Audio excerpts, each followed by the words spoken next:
continuing with Mohs, Mr. Batman has now had two sections of two levels of Mohs. So the first one is bisected into section 1 and 2, and level 2 is only one section that's clear. So we're gonna go ahead and do his first level 1 Mohs sections.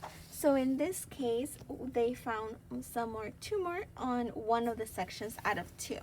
So one section came out positive out of 2 sections. We're gonna press done, and it appears here. Now, when I go ahead and close it, we can go ahead and go into level 2. The way you can do it is you're gonna go ahead and close, go back, and here we're gonna go under most sections, and we can see that his stage 1 has been done.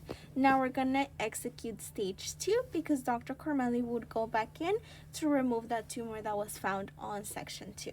We're gonna click execute, and it's gonna be the same procedure as the section 1. It's just gonna have different measurements.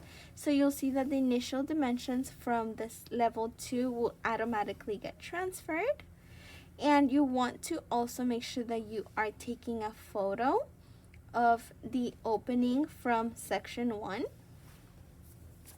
So you would go to your opening, take a photo, you press done. Now after this, the section will look a little bit differently because Dr. Kormeili would have cut into a different side. So at your post-op dimensions, you're gonna go ahead and take the final photo after the second stage is completed. You're gonna press done. You're gonna go ahead and scroll down. If Dr. Kormeili injected more lidocaine, you would go ahead and add it in. If she didn't, you would leave it at 0. See, she added 2.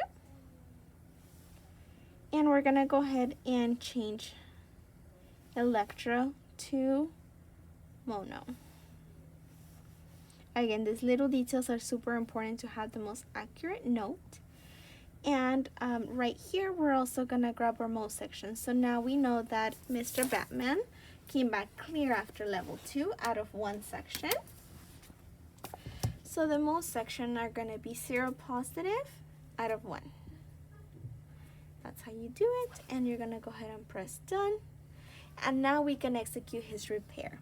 So we're gonna go ahead and click execute, and let's say we are doing a complex repair.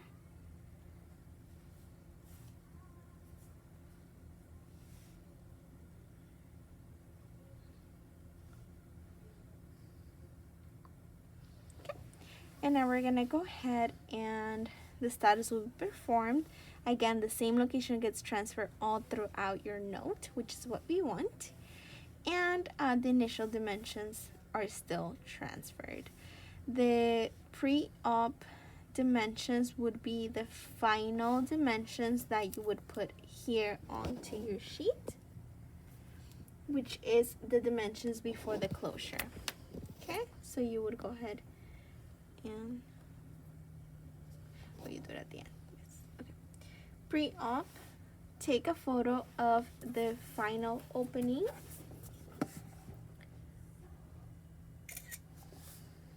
That. And at the end of the excision, the closure, you're gonna go ahead and take the final photo of the lesion with sutures. Perfect. Now that's done, we're gonna go ahead and go down, and if the closure there was more lidocaine injected, we will add it. If not, we would just put 0. Done. Now there was no exposure of the bone, so we're gonna go ahead and remove that. Done. And then we want to make sure that this is accurate for the sutures, like your regular excision. So you would, if you need to make any adjustments, go back in there And you would go ahead and change it to the correct suture, size, and technique. Once that's done, you would do your epidermal. Make sure you are not getting them confused. Let's say this one, the technique was different. Wonderful. And you're gonna go ahead and put your post-op dimensions, which are gonna be your final length with the sutures. So you're gonna go ahead and click on it. Let's say the final one was 5. And you're done. So now I can go ahead and close it. And my note is fully done.